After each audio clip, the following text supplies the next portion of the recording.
Okay, so get this. What if we took, like, a classic haunted house story, right? Yeah. But we add in a live streamer who's, trying to get those views, those likes. Sounds like a recipe for disaster and hopefully some laughs along the way. Exactly.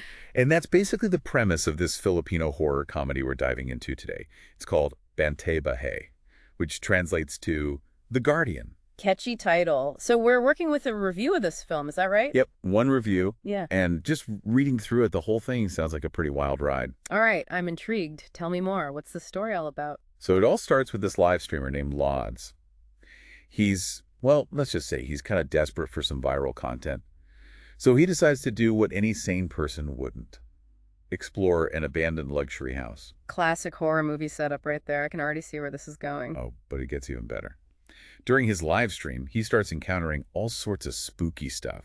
We're talking ghosts and even encantos. Hold on, encantos. Now those are some creatures I haven't heard of in a while. Yeah, they're like these supernatural beings from Filipino folklore. It adds a whole different dimension to the scares. Absolutely. It's like blending the chills of a haunted house with, like you said, the modern world of live streaming and influencers. Right. And get this, they actually filmed this movie during Typhoon Fabian and the COVID-19 pandemic. Wow, talk about dedication. I mean, to keep going with a film shoot amidst all that chaos, that says something about the passion behind this project. For sure. The review definitely highlights that, how they managed to create this, unique blend of humor and actual scares.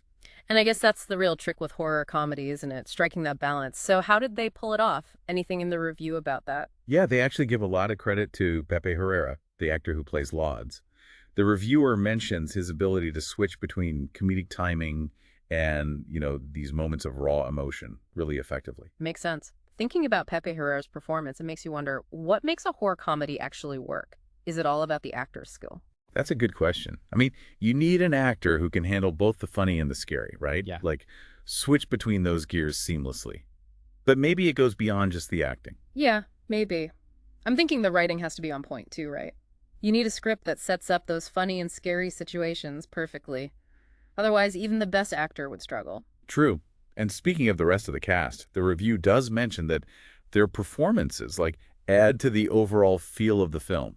How everyone plays off each other. So it's not just a one-man show with Pepe Herrera carrying the entire film. That's good to hear. When you have a strong ensemble cast, it just makes the whole world feel more real, more believable, even with ghosts and encantos running around. Oh, totally.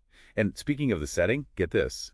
They shot Bantay-Bahay in Syria, Quezon. It's supposed to be this really scenic area. Syria, huh? It makes me think about how important the setting is in horror films. Often, the location almost becomes a character in itself. Oh, for sure. Think of any classic horror film, and you'll probably remember the creepy house or the isolated woods just as much as the characters. Yeah. Those settings really stick with you. Exactly. And in this case, I'm wondering if they use the beauty of Syria to, create a contrast with the scary stuff, Maybe that makes the horror even more effective. It's a cool idea. I'm definitely curious to see how it all plays out on screen. Me too. So, bottom line, is this film worth a watch? What's the reviewer's final verdict? The reviewer gave Bantay-Bahay 4 out of 5 stars. They call it a must-watch for anyone who likes supernatural adventures with a comedic twist. Sounds like a winning combination, especially with the added layer of Filipino folklore. And it's awesome to see a film embracing both those traditional beliefs and modern trends like influencer culture. Absolutely. So as we wrap up our deep dive here, I have a final thought for you. Do you think mixing influencer culture with these traditional Filipino supernatural beliefs makes for a good story? Something to think about. I think it's a really interesting concept. I'll definitely be pondering that. Thanks for taking us on this deep dive. Anytime. It's always fun exploring these unique films and ideas